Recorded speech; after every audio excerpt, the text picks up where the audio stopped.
Santiago, Reuters, 11 countries including Japan and Canada signed a landmark Asia-Pacific trade agreement without the United States on Thursday in what one minister called a powerful signal against protectionism and trade wars. The deal came as U.S. President Donald Trump vowed earlier in the day to press ahead with a plan to impose tariffs on steel and aluminum imports, a move that other nations and the International Monetary Fund said could start a global trade war.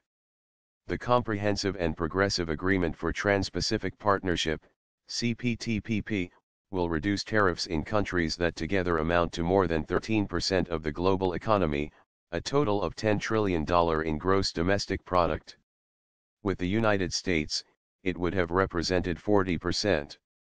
Today, we can proudly conclude this process, sending a strong message to the international community that open markets, economic integration, and international cooperation are the best tools for creating economic opportunities and prosperity, said Chilean President Michelle Bachelet.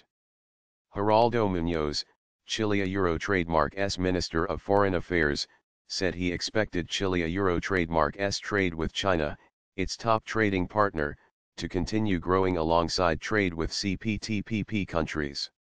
Even without the United States, the deal will span a market of nearly 500 million people, making it one of the World Trademark's largest trade agreements, according to Chilean and Canadian trade statistics. The original 12-member agreement, known as the Trans-Pacific Partnership, TPP, was thrown into limbo early last year when Trump withdrew from the deal 3 days after his inauguration. He said the move was aimed at protecting U.S. jobs. The 11 remaining nations finalized a revised trade pact in January. That agreement will become effective when at least 6 member nations have completed domestic procedures to ratify it, possibly before the end of the year. We are very hopeful, like others, that we will see the CPTPP coming into effect about the end of the year or shortly thereafter, said Australia Trade Minister Stephen Siobo. The way forward. Trademark. The revised agreement eliminates some requirements of the original TPP demanded by U.S. negotiators, including rules to ramp up intellectual property protection of pharmaceuticals. Governments and activists of other member nations worry the changes will raise the costs of medicine. The final version of the agreement was released in New Zealand on February 21.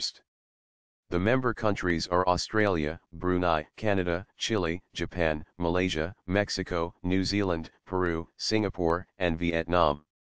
We trademark proud to show the world that progressive trade is the way forward, that fair, balanced, and principled trade is the way forward, and that putting citizens first is the way forward for the world when it comes to trade, Canadian Trade Minister François-Philippe Champagne said.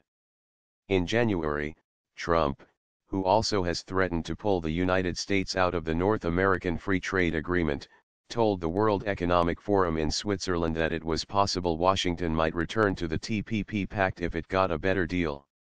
However, New Zealand Trademark's trade minister said that was unlikely in the near term, while Japan has said altering the agreement now would be very difficult. On Thursday, Muñoz said CPTPP was not an agreement against anyone and several governments had said they want to join it. Trump vowed on Thursday to impose a 25% tariff on steel imports and 10% tariff on aluminum imports, although he said there would be exemptions for NAFTA partners Mexico and Canada. He announced the plan for tariffs last week, rattling financial markets. Mexican Economy Minister Ildefonso Guajardo, in Santiago for the CPTPP signing, told Reuters he would not allow the United States to use the tariffs to pressure it in the NAFTA talks. Champagne told Reuters that Canada would not accept duties or quotas from the United States.